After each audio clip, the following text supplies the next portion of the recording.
Csinálj egy képet vele. Még soha nem láttam rókát. Ember, itt van, lefényképeztelek vele.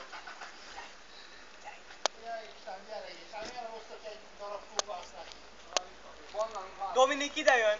Dominik! Én videózom. Gyere már ide! Videóz engem? Ezért milyen bicepszem van. De a róka, az a lényeg, nem? A róka lényeg.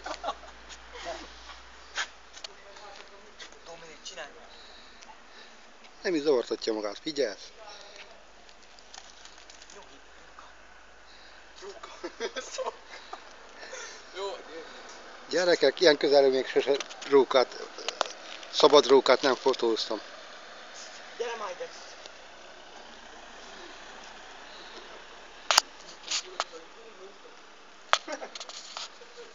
Levideózom, még soha nem láttam rókát.